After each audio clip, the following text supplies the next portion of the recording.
Pak Victor Laskoda dan kepemimpinan Pak Naisoy sudah melakukan secara seksama, secara baik, tapi tidak kreatif dan tidak inovatif dalam dasar komponen. Maka yang harus dilakukan adalah proses percepatan dengan akselerasi. Ini bicara atas dasar data tersebut. Warga Nusa Tenggara Timur yang merindukan perubahan, berikut tayangan orasi politik Bapak Frans Lara Aba, calon Gubernur Nusa Tenggara Timur periode 2024-2029. Atas segala tuntunannya, atas segala bimbingannya, atas segala ridhoinya, kita bisa bersama-sama di tempat ini dalam merajut gotong royong bersama Frans Aba.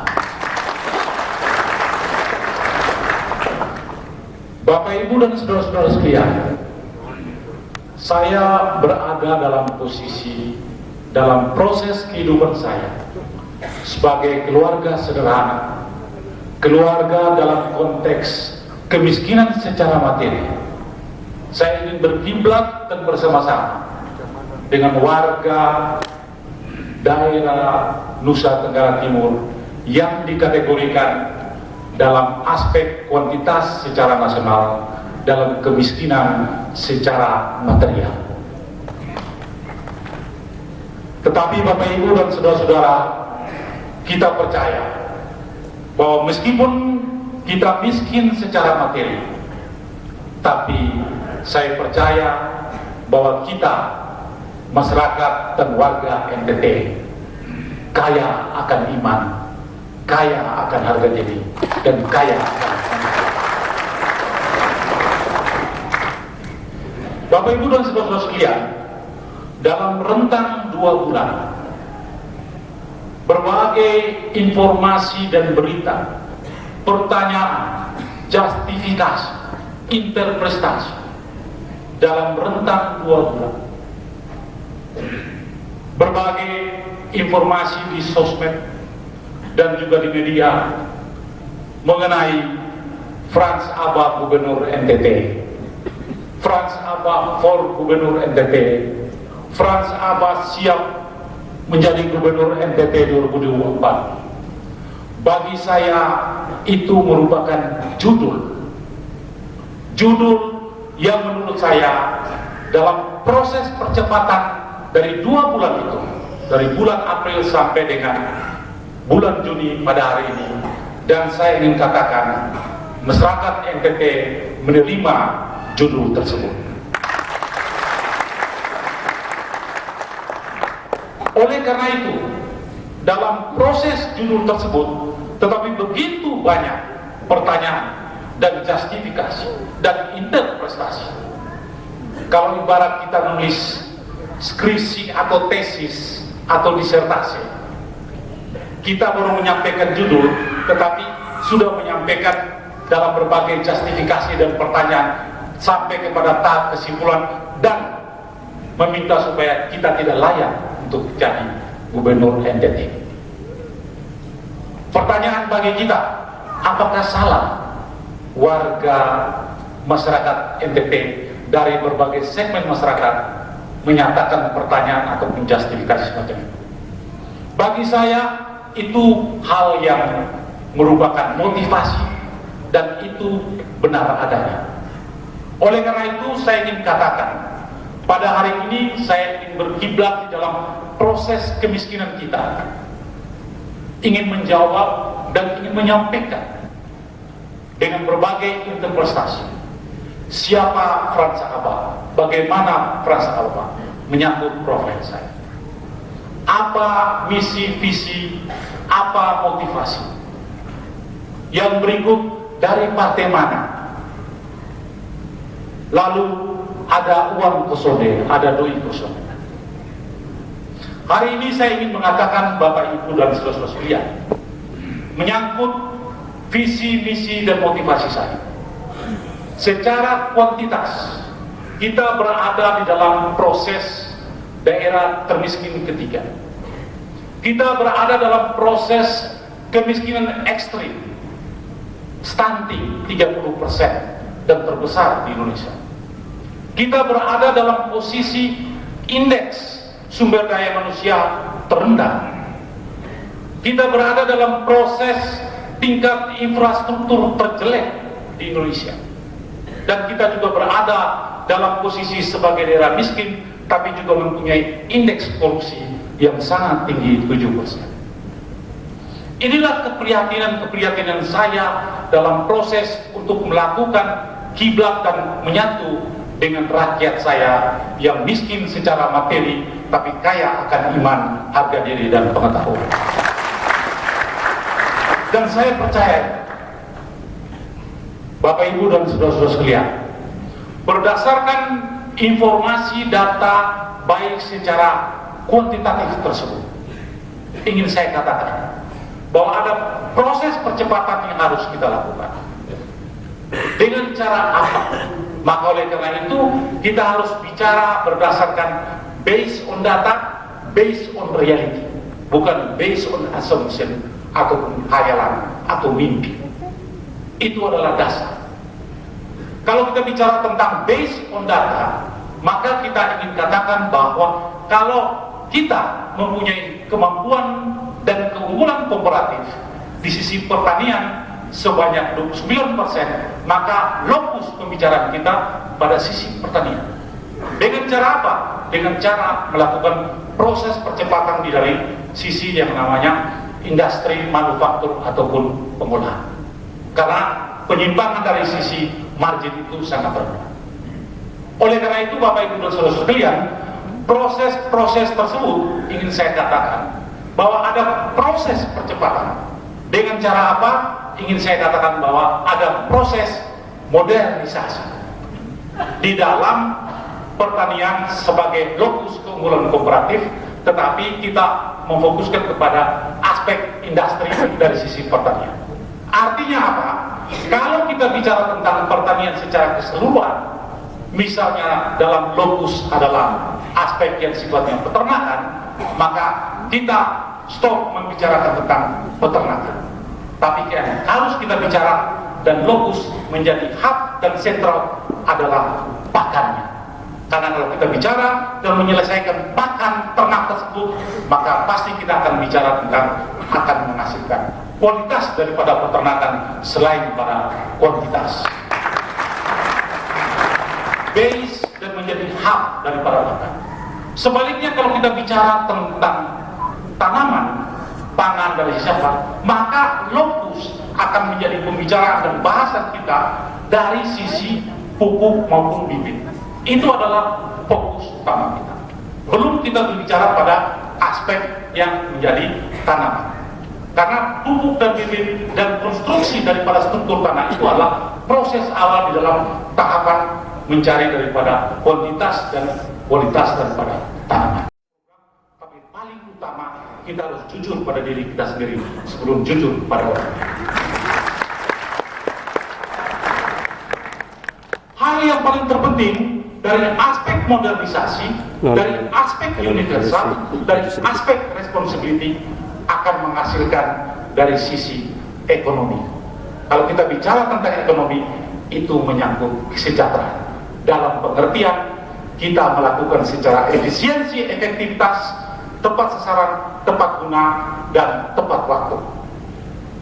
Itu yang saya melihat dari konsep-konsep.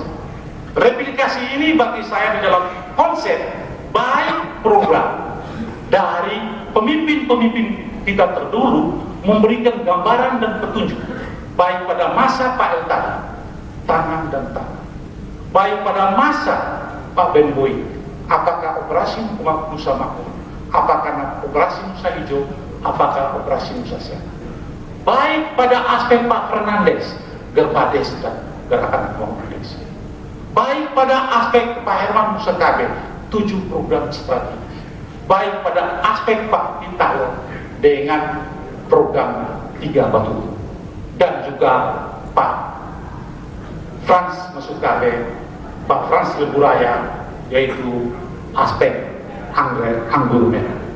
Itu adalah rentetan proses yang kita lihat secara replikasi program yang kita bisa melakukan aspek asesmen di dalam proses itu, dalam penilaian. Aspek evaluasi bisa kita lakukan. Aspek tindakan dan mitigasi kita bisa lakukan. Terlepas daripada kekurangan daripada program pemimpin-pemimpin kita tersebut.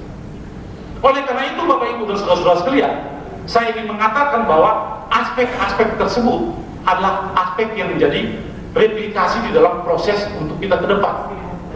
Tetapi yang menjadi pertanyaan, bagaimana aspek dari sisi leadership kepemimpinan kita sekarang? Saya bicara atas dasar data.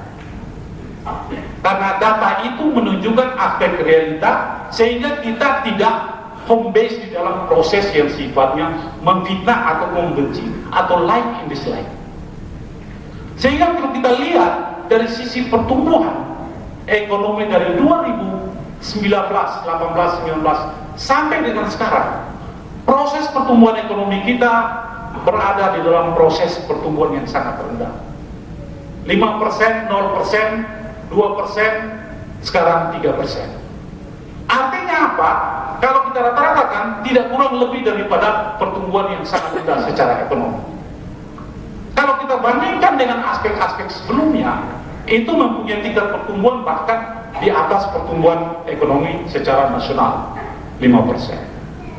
Oleh karena itu Bapak Ibu saudara-saudara sekalian, saya melihat di dalam style kepemimpinan dan gaya kepemimpinan. Bagi saya bahwa kepemimpinan Pak Victor Laskoda dan kepemimpinan Pak Naisoy sudah melakukan secara seksama, secara baik, tapi tidak kreatif dan tidak inovatif dalam dasar komponen. Maka yang harus dilakukan adalah proses percepatan dengan akselerasi. Ini bicara atas dasar data tersebut.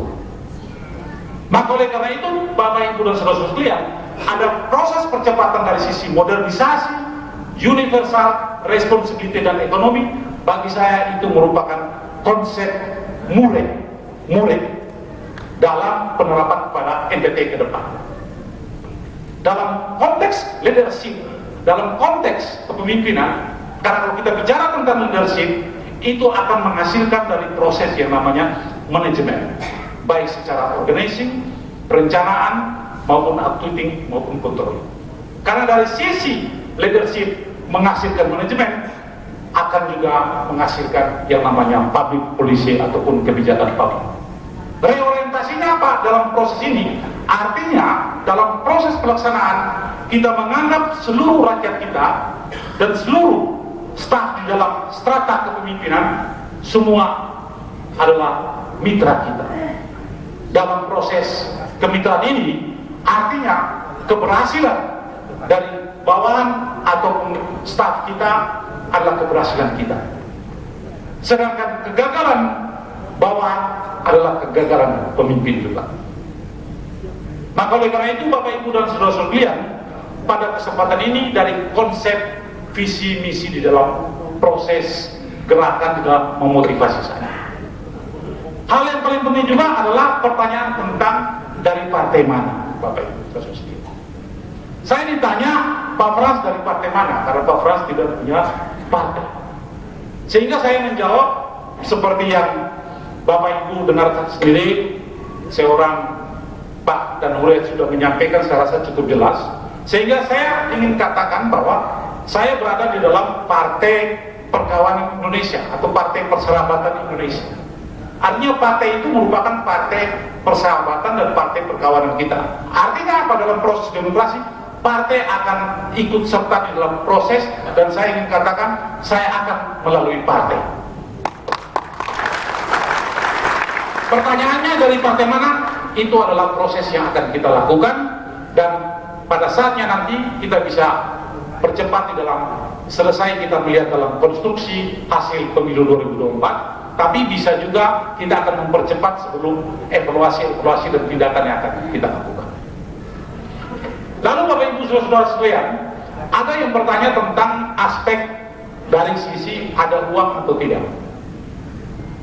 Saya ditanya semacam itu, saya mengatakan bahwa hal yang paling terpenting di dalam diri kita, dan saya percaya bahwa masyarakat NTT Nusa Tenggara Timur mempunyai aspek kekuatan moral kekuatan iman, dan juga aspek yang paling penting di dalam proses ini bagi saya, uang atau doi itu adalah proses yang sifatnya supporting. Dia hanya mensupport, dia hanya adalah intermediar. Uang adalah sarana, bukan menjadi orientasi utama. Karena apa, Bapak Ibu dan saudara sekalian, saya yakin dan percaya, karena dalam proses hidup saya, dalam proses di dalam kekuatan yang paling terpenting adalah aspek kegotong royongan kita yang didasari oleh kekuatan pemikiran. Bagi saya, kekuatan pemikiran dalam proses perjuangan tidak ada yang sia-sia kalau kita akan menunjukkan suatu proses untuk ke jalan yang benar. Sebab kalau kita bicara tentang uang dan kekuasaan, dalam proses pelaksanaannya akan berorientasi kepada aspek kuat. Yang kuat semakin kuat, dan yang lemah akan semakin lemah. Oleh karena itu, yang terjadi benar bisa jadi salah, dan salah bisa jadi benar. Karena kuat, kekuatan, dan uang. Hal ini yang paling penting bagi saya di dalam proses gerakan ke depan, di dalam melangkah, di dalam kekuatan pemikiran dan jaringan, dan kita bersama-sama secara gotong royong bergandengan tangan untuk daerah yang kita cintai. Bapak Ibu dan saudara sekalian, harapan saya yang paling penting dalam diri saya adalah kita bergandengan tangan dalam proses kita ke depan.